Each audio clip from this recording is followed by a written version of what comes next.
the final prophet of God, said to be Mohammad of Islam.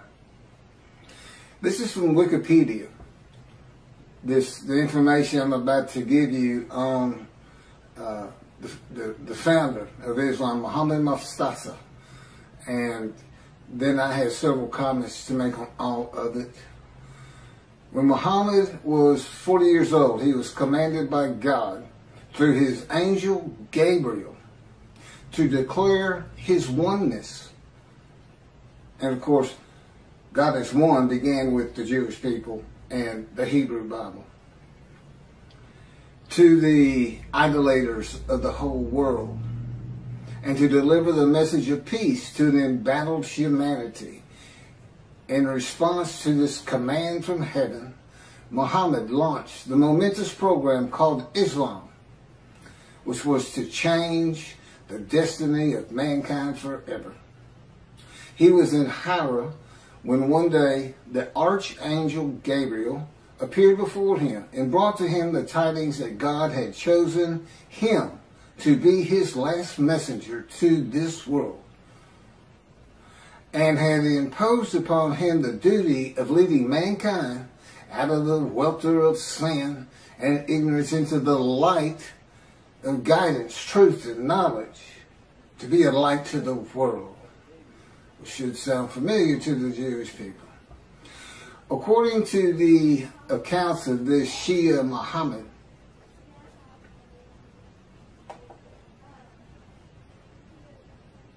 well, I'm working on this. Again, I'm just getting started on all this. And I have a computer in front of me because my cell phone is not responding correctly this morning, and the Lord wants me to get this done. And, Gabriel's not an angel. Clearly, they plagiarized the Hebrew Bible and put into their own cultural laws and norms and what they consider morality. And of course, Christianity is based around a story.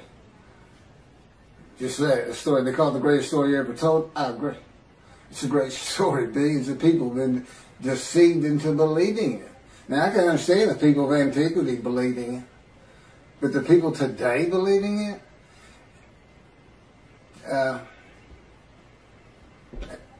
I really don't know what to say about that. I don't know how you can believe God made a human sacrifice to you, and by His blood, by His stripes, we are healed.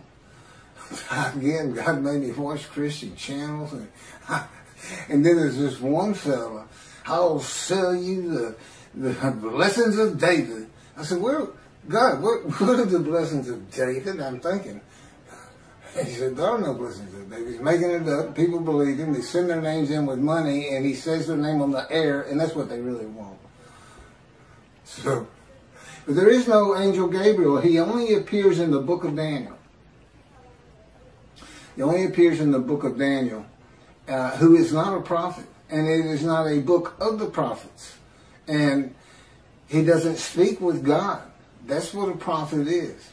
And even Jesus calls him a prophet and quotes him as a prophet, and he's not. It's just story. I mean, come on. A bunch of men standing in a kiln that's burning hotter than the sun, it's just not gonna happen. It's not gonna happen. But you read the same things, the leaders of Judaism read the same kind of absolute, that can't happen.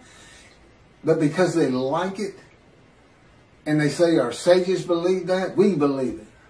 Well, your sages lived in another time.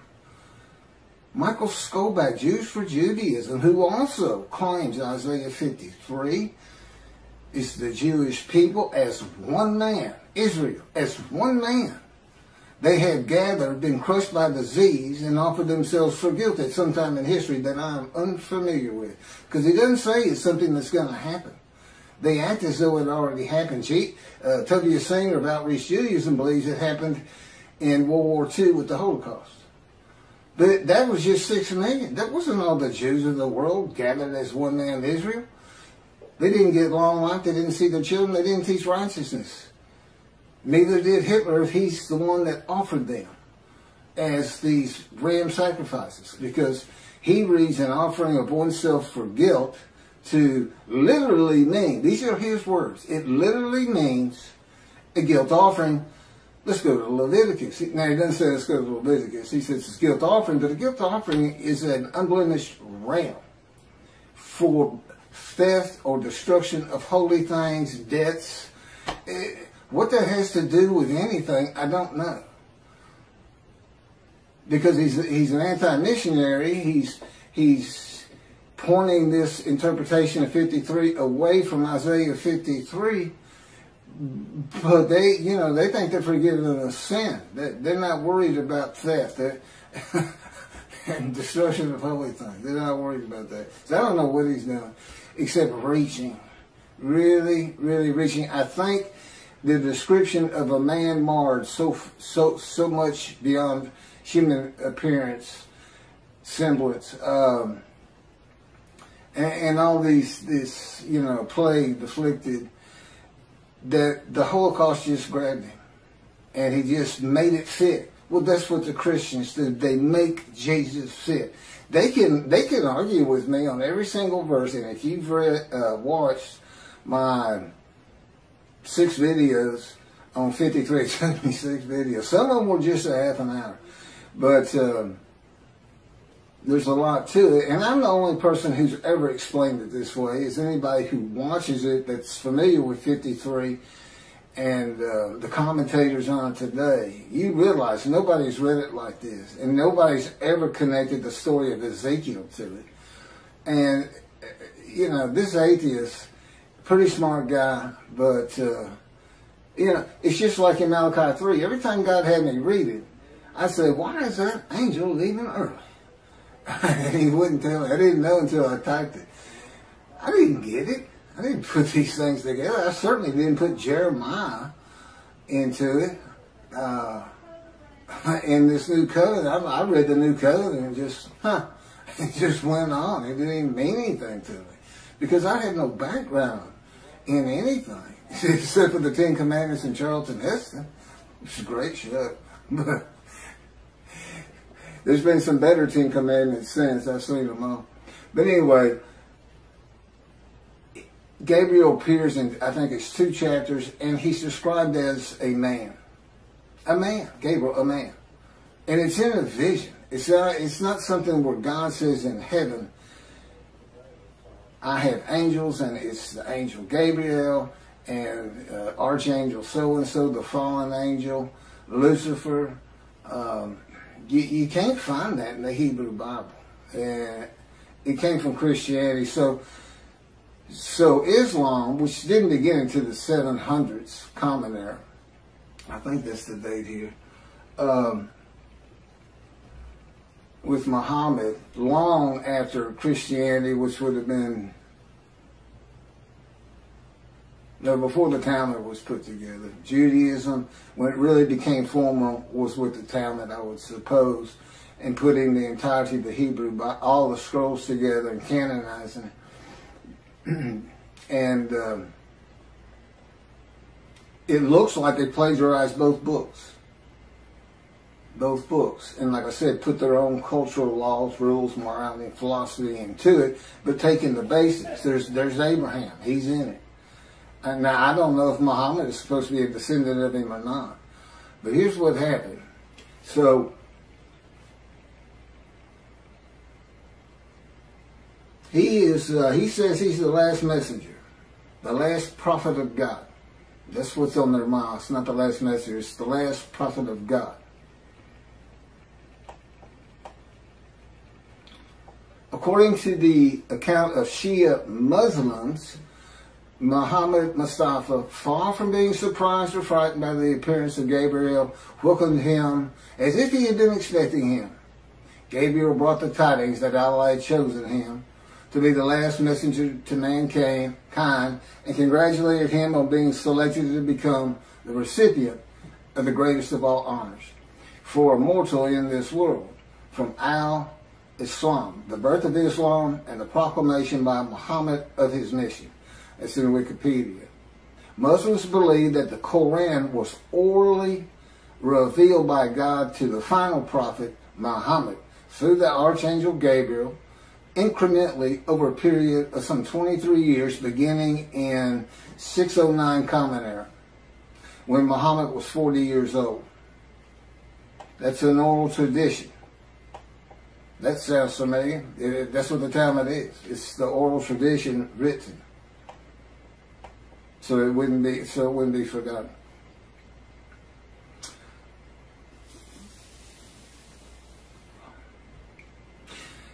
The year, and then he died in 632 Common Era. Muslims regard the Quran as Muhammad's most important miracle. He worked miracles like Jesus did. You know, he could bring tidal waves with fish to feed the multitudes. And Jesus fed 5,000 with 2 loaves and 5 fish, or 2 fish and 5 loaves, something like that. Fed 5,000 people. And a proof, his book, the Quran, a proof that he was a prophet, that God spoke to him through Gabriel, the angel. And this Quran was the culmination of a series of divine messages, starting with those revealed in Adam and Eve, and ending with Muhammad. According to tradition, several of Muhammad's companions served as scribes and recorded the revelations. Shortly after his death, the Quran was compiled by the companions who had written down or memorized parts of it. That's from Quran in Wikipedia.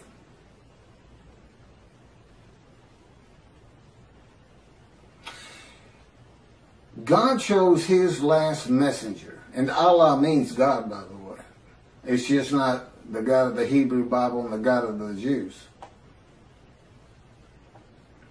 God chose the last prophet, the last messenger, long before the time of Muhammad, when Malachi wrote Malachi.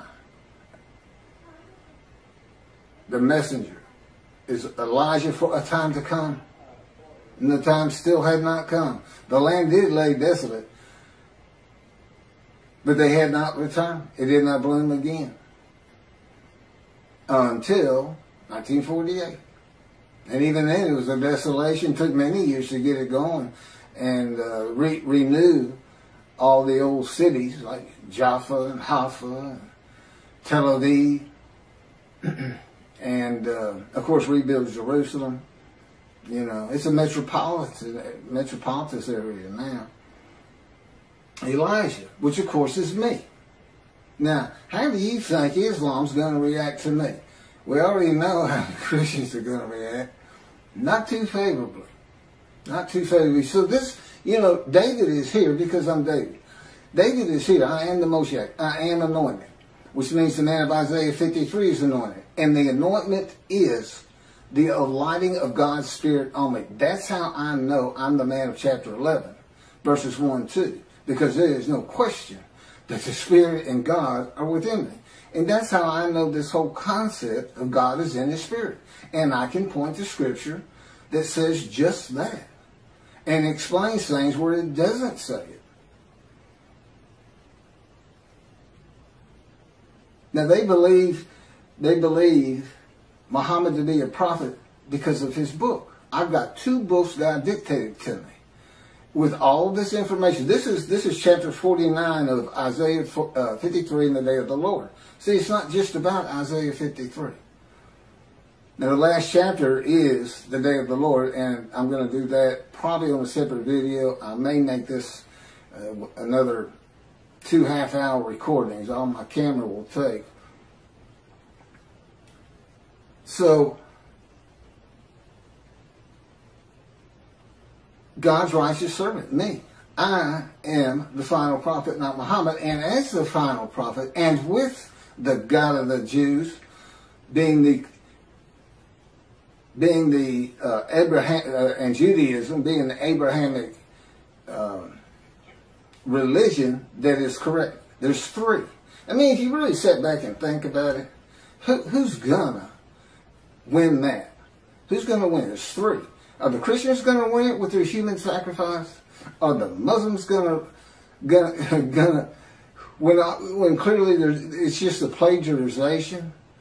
They're going to be a light to the world. Peace and humanity.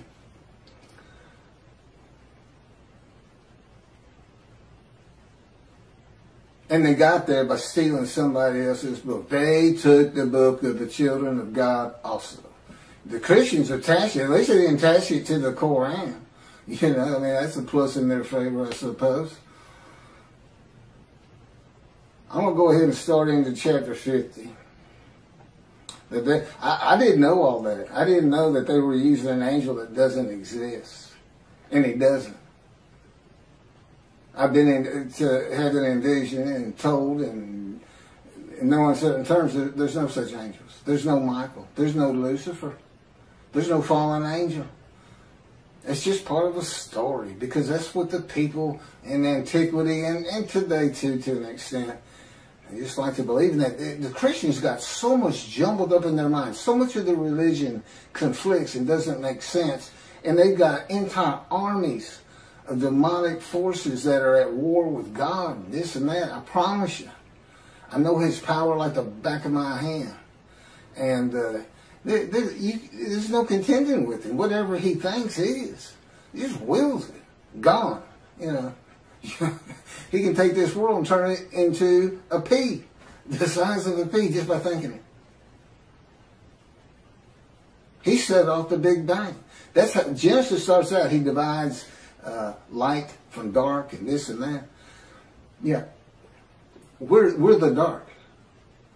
And the division is the platform of heaven. And we know we're in the dark because he had to put suns in there for us. So it's kind of a blend. You have to look. The universe, his universe, the unseen realm, and then the real.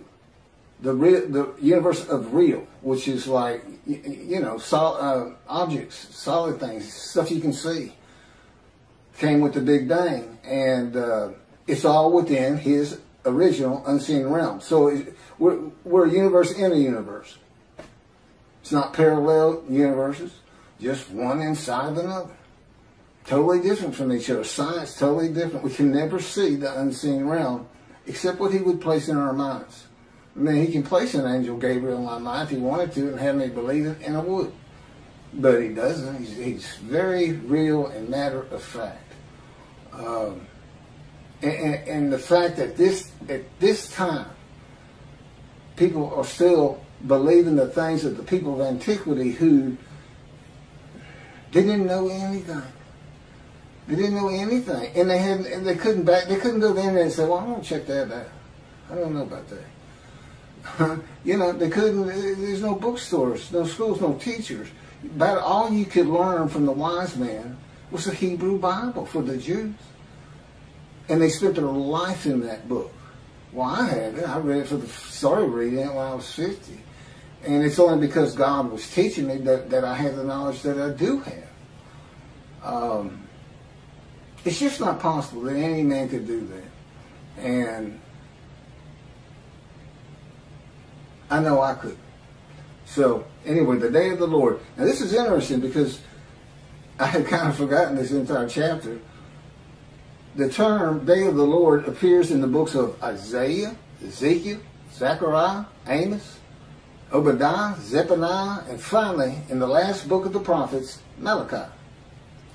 In Ezekiel and Zechariah, the day of the Lord is said to be only against the nations, and in Obadiah against Edom and Esau, Christianity, and the nations. If you see Edom and Esau, it's Christianity. That's just Judaism. If you're going to take their book, take all of it. Take the oral tradition with it, Christians. They go together. The prophets warn that the day of the Lord is near, but it is not the end of the world. Now, this is true of the Essenes too, the sect of Jews who wrote the Dead Sea Scrolls. But and with the same concept, evil's going to be gone, but the good stays.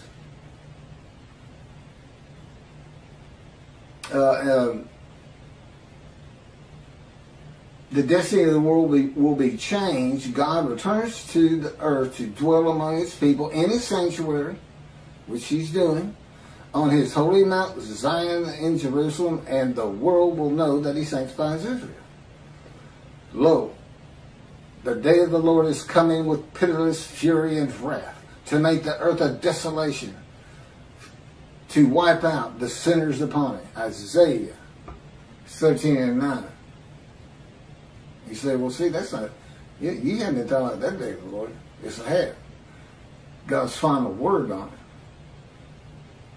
Because that's not going to happen. That, again, that's just fun to read. It scares people. And, whoa, war's coming kind of a thing. For a day is near, a day of the Lord is near. It will be a day of cloud, an hour of invading nations. A sword shall pierce Egypt, and Nubia shall be seized with trembling, when men fall slain in Egypt, and her wealth is seized, and her foundations are overthrown. Nubia, Put, and Lud. These are names for for territories that are pre-biblical for the most. They're pre-Abraham. The Hebrew. And all the mixed populations in Cub and the inhabitants of the allied country shall fall by the sword with them. Ezekiel. Ezekiel has an account of all the tribes returning to the promised land, and they all go individually back to the lots of their ancestry. Do you know how many? It is impossible to determine that. Rambam says, I can do it. I can tell him that, can't you? He says, I do it by a spirit, and has no concept whatsoever that God is in his spirit. That the spirit that alights upon me is one of being able to determine your ancestry all the way back to the partitioning of the promised land, and to the tribe you should belong to, that you have the most blood of. Okay. Sounds great, Ezekiel. I'm sure people will love it, but not going to happen. Not going to happen today. That's for sure. Yeah, David's here. The peace in the world. I'm here. It's just about undeniable. This is like 100 times more proof than Moses had. You know, nobody even knew he was writing the Torah. I'm sure nobody knew. And if they did know, they didn't care.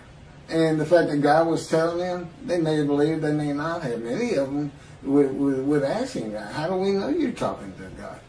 Today he'd say, well, read this. It's called Leviticus. You think I woke up and wrote God's laws without him telling me what to do? Because I thought that's what he was telling me? That's the Christians. I'm getting the word from the Word. For some reason, they call Jesus the Word before he came into body. So they get a word from the Word. The word, I think, means God. I'm not sure. But everyone who invokes the name of the Lord shall escape, for there shall be a remnant on Mount Zion and in Jerusalem, as the Lord promised. Anyone who invokes the Lord will be among the survivors. That's from Job. For I have noted how many of your crimes and how countless your sins, you enemies of the righteous, you takers of bribes, you who subvert in the gate the cause of the needy.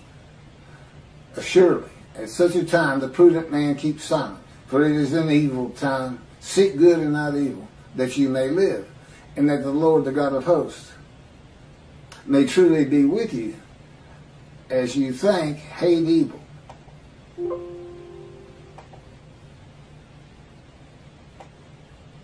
So here's some morality in a great story. Day of the Lord. And love good. And establish justice in the gate. Again, the Essenes had gates. People like to hang out at them, as you can imagine. and tell stories. What else are they going to do? If they had enough food and everything, and have all your friends clapping you on the back. Great story. Great story. Look at all those Gentiles gathering around. Tell that Jesus story. Tell the Jesus story. Then look at them. They get all giddy. And they'll throw you some money. Yeah, it could happen. Could be like that. And I got a real long, I'm going to skip this one from Zechariah, but finishing up with Zephaniah on this coming of the end of evil. And I will bring distress upon them, that they should walk like blind men, because they had been sinned against the Lord. And their blood should be poured out as dust, and their flesh as the dung. Oh, come on. Okay, you're going to let me read a little bit of this one. This is from Zechariah. Now, see, this is like watching a zombie movie. This is like watching a heart show. And we are, you know, most people love to see those every so often, especially as when you're young. As for those people that warred against Jerusalem, the Lord will smite them with this plague. Their flesh shall rot away while they stand on their feet. Their eyes shall rot in their sockets, and their tongues shall rot away in their mouths. In that day a great panic from the Lord shall fall upon them, and everyone shall snatch at the hand of another, and everyone raise his hand against everyone else. Judah shall join the fighting in Jerusalem. The same plague shall strike the horses, the mules, the camels, and the asses. The plague shall affect all the animals in those camps. And on and on. Malachi 3 brings a new concept to the day of the Lord. Why is that? Because it's not going to be in antiquity in Jesus' time. It's not going to be in the Middle Ages. It's going to be in the age of the internet, knowledge, science, medicine, common sense. Oh, that's right, reasoning, and enlightenment. But it's still fun to read. That's the thing, he was writing for antiquity, because this is the kind of stuff they not only, they would believe these stories. And today, we don't believe them. We just think, wow, that's fun to read. So God was writing it for different eras. He wrote for antiquity in the Middle Ages. And then we had the Age of Enlightenment kicking off in about 1600. Computers in 1960 to today. The age of the internet.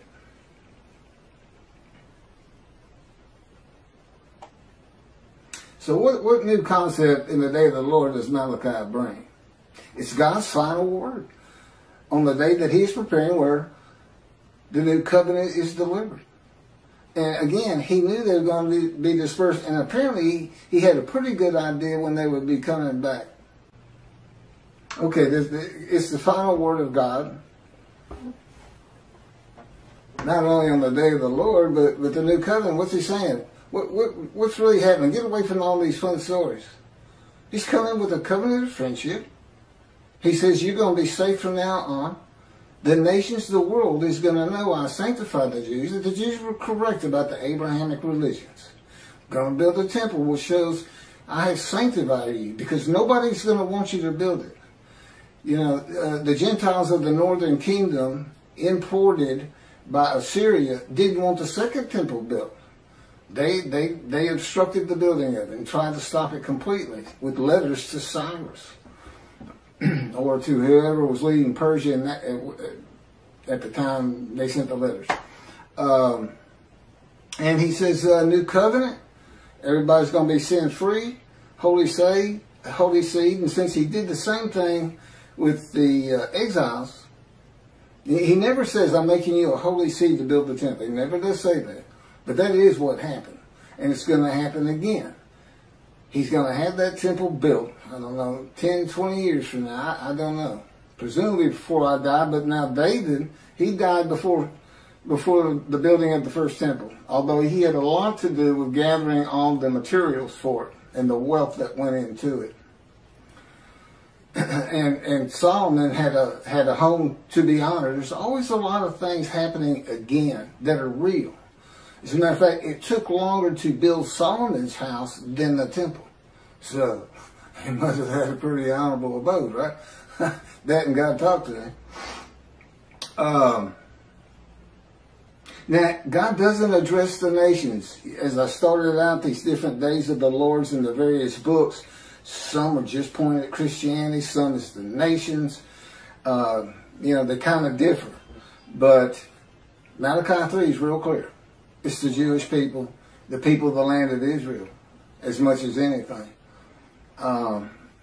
That's the focus. When I come back, the sanctuary to be placed amongst his people in Jerusalem. Although the covenant, the friendship covenant does not say in Jerusalem. I think that's pretty much implied. Although as David purchased the Temple Mount for God after he had failed the test that God put him to, as kind of a making up for it. I watched this land, and I could go back. There's people who have raised millions of dollars for the building of the third temple out there right now. Just on the belief it will happen. God will come. They just don't know how because of the false teachings. Teaching of antiquity. The teachings for people of antiquity. Well, the people today aren't of antiquity. Compared to those people, they are all brilliant geniuses. Every single person who has a computer is a brilliant genius. Knowledgeable. Over these people. So, here's God. Not only is he saying something different than your traditional day of the Lord, he's saying in future times, in the times where man is more enlightened, knowledgeable, we're just going to build sanctuary and everybody's going to be safe because that's just going to keep people from picking on you as much as they are, and they'll have it in their minds, just don't mess with them. That God could be in there. God might be there after all. Keep the Middle East at bay. And of course, when I die, that's not to say God's not going to continue on as he did with Solomon, with Elijah. That was followed up by Elisha. The Davidic dynasty was supposed to continue the line of David, but I don't believe there's anything that, his covenant does. Well, my son's a great guy, and God says, would you want me to put him through that? What you've been through? And I thought about it. I said, that'd be good for him. I mean, I wouldn't wish that pain on anybody. But it changes to so much for the good. And you can't really feel another person's pain. I know that pain. I still live in it. You can't imagine what happened to me just 2 months ago. Oh, I can't. I'm not allowed to tell you, and I wouldn't tell you. But it was brutal. It went from, I had my top 5 things that he's done to me, and it moved up to, it went by everybody to number 1. It made number 1. I hope that's the culmination of those events. So anyway, lasted about 3 months. So back to this. So it doesn't address the nations, but only Israel and its people, which is all Jews of the world. Everybody in the world is forgiven. Doesn't mean you go to heaven. You've got to be in right standing. And hopefully this is going to be, all the Jews aren't coming back to the promising to Israel. But I think my presence, and particularly if you build the temple, and then consider this. The nation, if you think the Christians are friendly to you today, you're not going to be saying that 2 or 3 years from now. Not when you can put in their face, we told you we were right. Because that's what they're always telling you. You don't even know how to read your own Bible. That's Jesus. That 53 is Jesus. And you've got all the arguments that I'm putting before you. By the way, this Isaiah 53 and the day of the Lord, every single one of the 50 chapters is summarized in a paragraph. A few of them 2 paragraphs. as an addendum. If nothing else, you stop it. It's like 6 pages. I don't know how many pages. It might be more than that. Okay, it might be a lot more than that. But anyway, if you're in a bookstore, just flip to the back, read the addendum, and just see all the different things that are addressed that really aren't Isaiah 53. The first 20 chapters are kind of like, you need to have this knowledge. You need to know about angels and God and his angel. And a lot of I've kind of broached, but moving on. God says, of course, you've heard this, behold, I'm sending my messengers to clear the way before me, to build the temple, and the Lord whom you seek shall come to his temple suddenly. The messenger is Elijah in verse 23. As for the angel of the covenant that you desire, he's already coming. I've talked about that. The angel of his presence brings the new covenant, Jeremiah 31. All Jews are forgiven of their sins and iniquities. And it's going to be when I get my books published. That's when it becomes official from God's line. And even then, it has to be people who find out about it.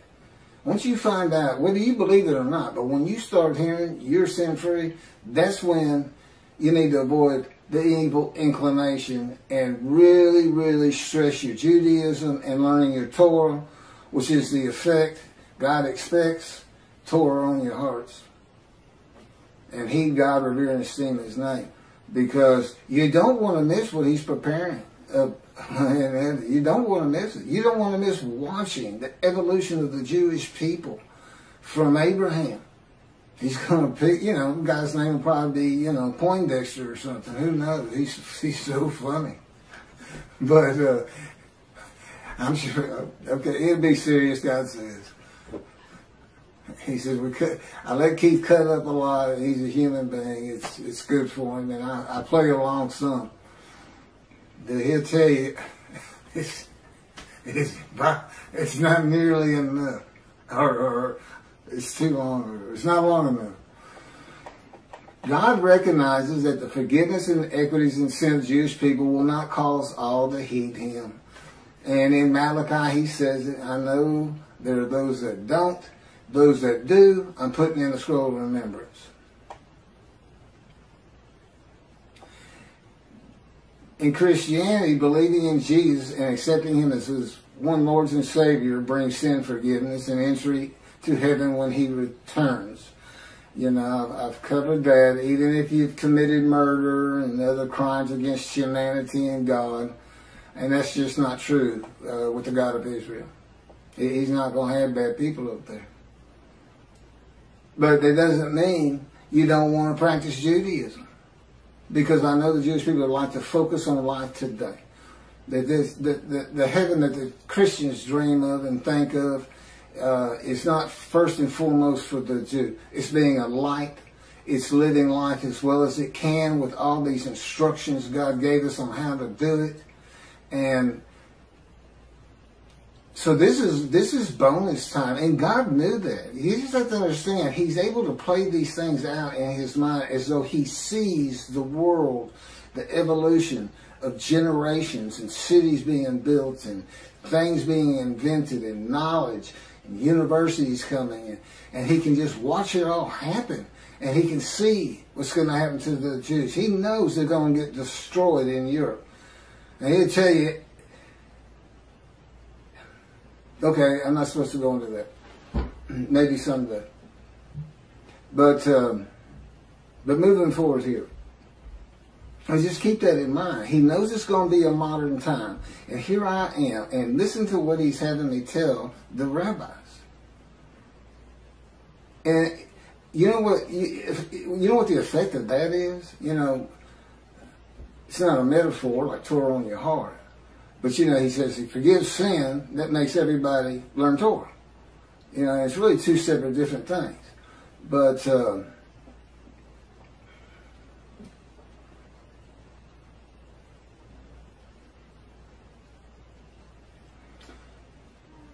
anyway, God knew in modern times of secularism and reliance on science, medicine, and technology that his righteous servant might not be recognized. The utter destruction is simply on its way, just like it was with the Assyrians, Babylonians, and the Romans long ago.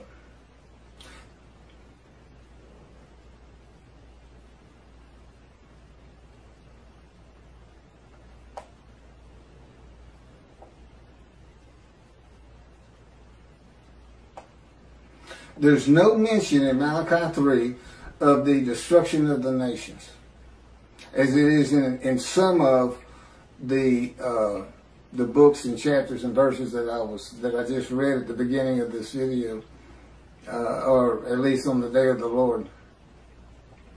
It is implied there will be destruction in the land of Israel, because God says, if He doesn't do it, when I come, it will be with utter destruction, as though there's going to be some, and there would be, to take the Temple Mount. It would have to be something like the 6-day war. I don't think Israel would ever just storm it and say, well, that's it, we're just tired of it. You gotta go. And unless there's some heinous act done, like a nuclear suitcase bomb, where they finally say, that's it. Only Jews in this land, and we don't care what it takes. That's what they did to us. They just threw us out. Took everything we owned, took our bank accounts, took our houses, took everything, just said go. We had to walk to the promised land.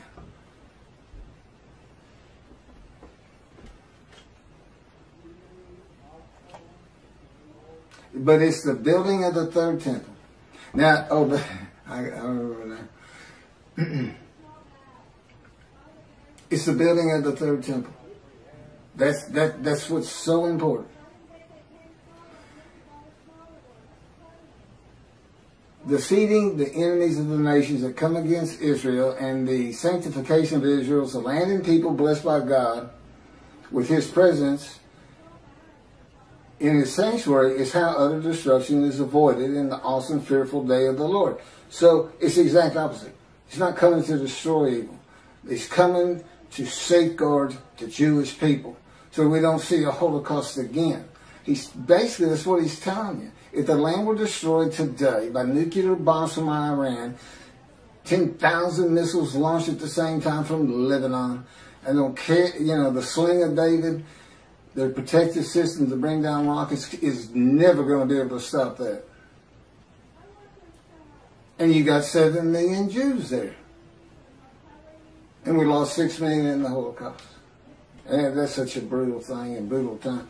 I still have a hard time understanding how we've already advanced so far, as awful as things are even today, from that.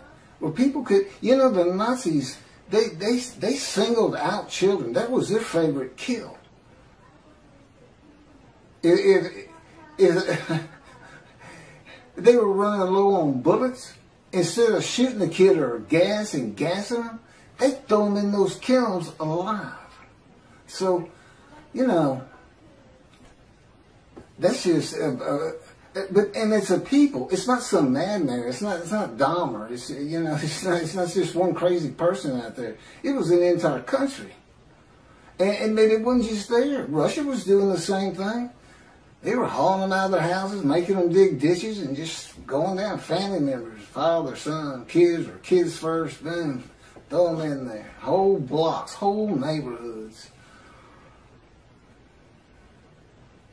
No, I don't want. Some of the visions he's given me to make me really feel and understand what would it be like for the Gestapo just to break down your door and you're sitting with your family at dinner and you have no clue who they even are, and all of a sudden everybody's being murdered, and your girl's raped first, and your wife. I mean, and he put me into it's, we can think about it and be horrified. But he can make it so real, it's as though you're there, but it's still different once you come out of the vision. It's a lot different. One, you're not scarred by it. But,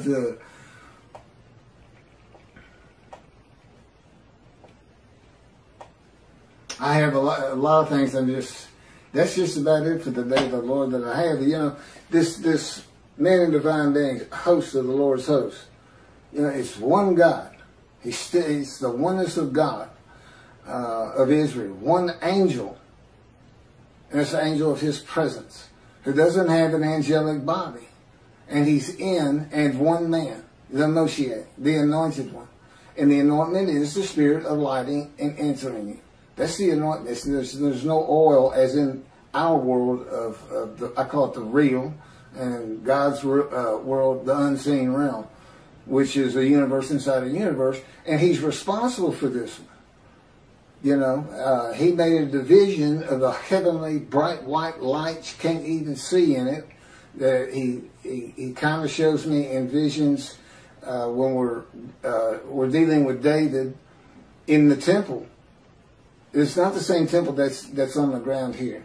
It's different, but still the temple, still got the walls. There's a lot of similarities, but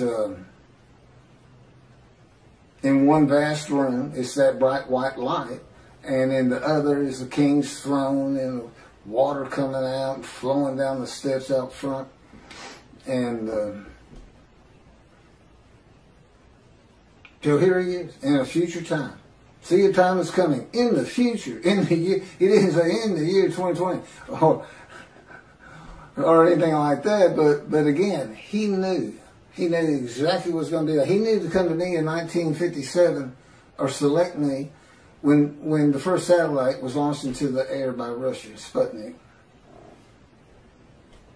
And he said that's when he touched my arm and disfigured me. He really won't.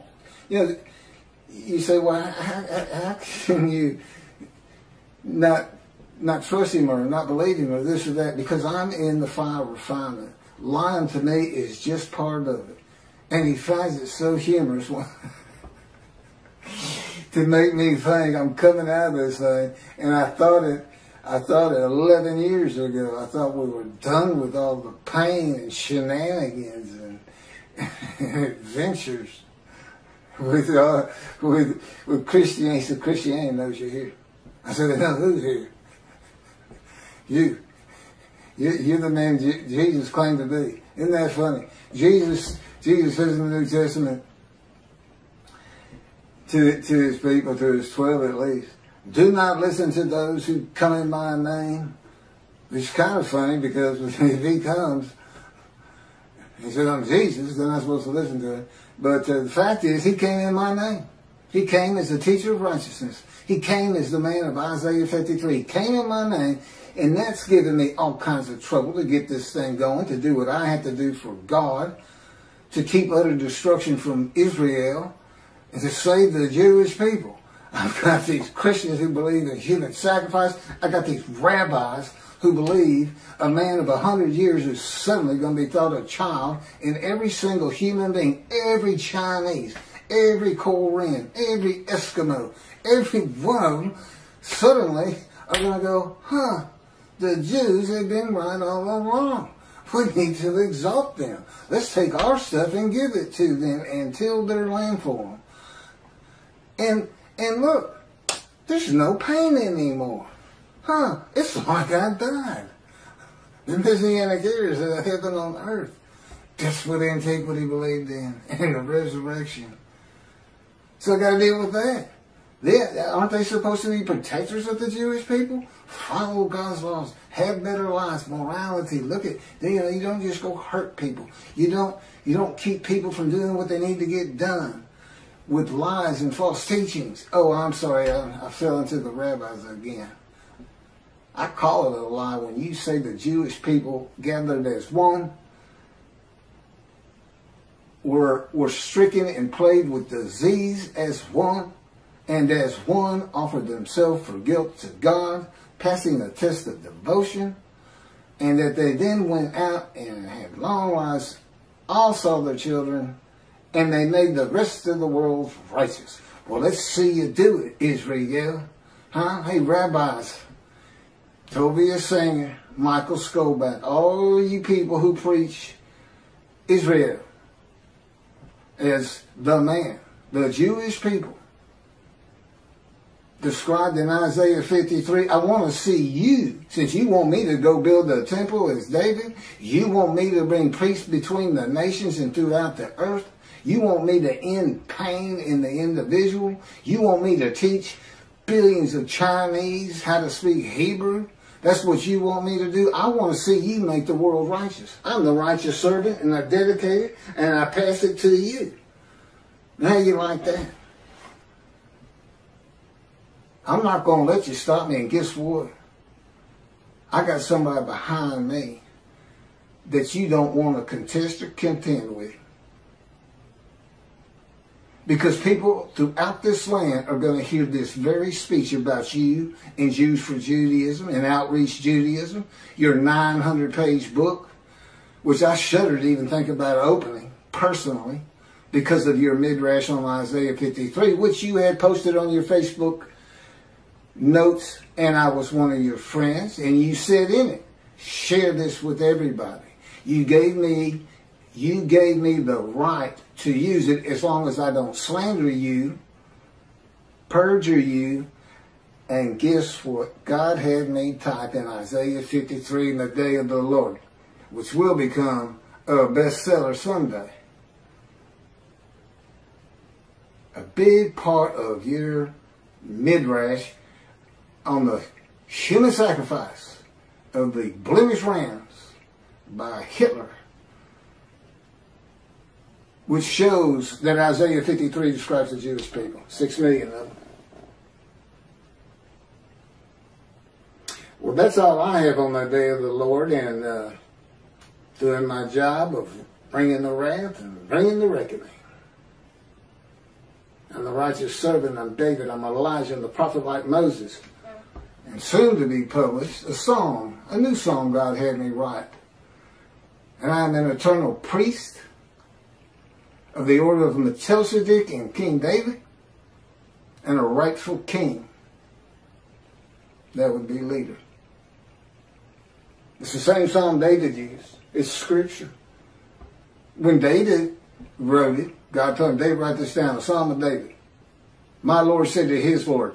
And there we go again with Christians. They say that if it's the Lord and he's talking to the Lord, that's God of the Trinity talking to Jesus. What's the problem? One of them's capitalized and one's not. What was the other big reason? Well, just read it. It's a song about him. It's written by somebody who works for King David, a servant, something in the kingdom. He's writing of him when you read it, because he would be Lord to this man. He's a lowly servant. Yes, Lord. You know, he's a king. That's what you say. It's not Jesus.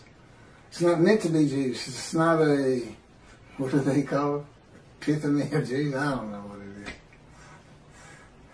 is. God wrote stories that have meaning that's just not right there until you know the story of Jesus. I got to end with this, since I apparently still got a little camera time. So, nothing is ever written about Jesus. Okay, nothing in Dead Sea Scrolls, nothing by them.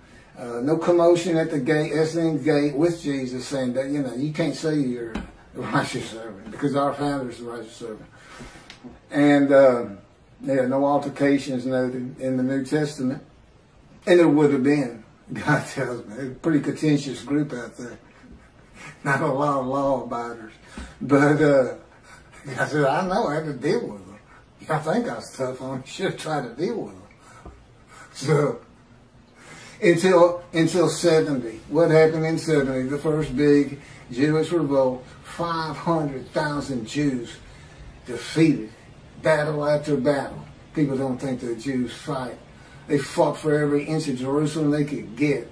And then there was another revolt, and then another revolt. And they finally, it's like being in God's fire refinement. They were in the Roman fire refinement. They said, okay, that's it, let's get out of here. Thanks for the land, God, we got to go. You made everybody mad at us. We're saying we're the chosen. Whoa. So,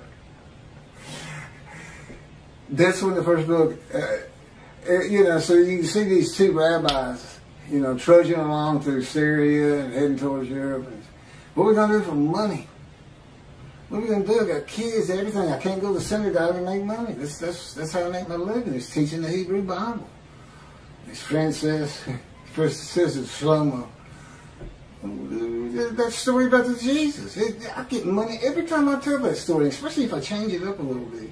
Every time I tell that story, boom, you know, I got lunch, I got dinner. I sometimes have food for the next day. They love it. They just get all, I believe, praise Jesus, fall on the ground. Holy rollers. That's where the first holy rollers came from. If you don't know what that is, look it up. Says you got it. They love this stuff. And Slow-Mo looked at him and said, oh, you got to be kidding me. You can't put that story in the Hebrew Bible. You can't connect Moshiach to that. He comes in, rides ass in Jerusalem, and defeats Rome, and becomes king of the world. What are you talking about? We'll just change it. Maybe it was the writers who were deceitful. It would only be because there was no Jesus. Nothing written about him. Are you kidding me? Man's walking on water, feeding everybody. The blind see, the crippled walk, dead or risen. You think he'd have probably taken the Roman leader's position from him. That's what he would have done, and just made them leave. He'd used his head instead of trying to fight them hand-to-hand combat. I guarantee you, the revolts would have had more success, although ultimately beaten down just by numbers, if God in me had been there with this unit, this human body, or any other human body. Just because he knows everything. He said, it'd be more like the Americans fighting the British, hiding in trees and bushes and stuff. So anyway, thank you. Tell anybody who's interested in Isaiah 53 that there's a new take on it. There's new explanations. And tell them it's the leper scholar. It's from the Talmud, Babylonian Talmud. There's actually, it's quoted something, Sanhedrin 9b.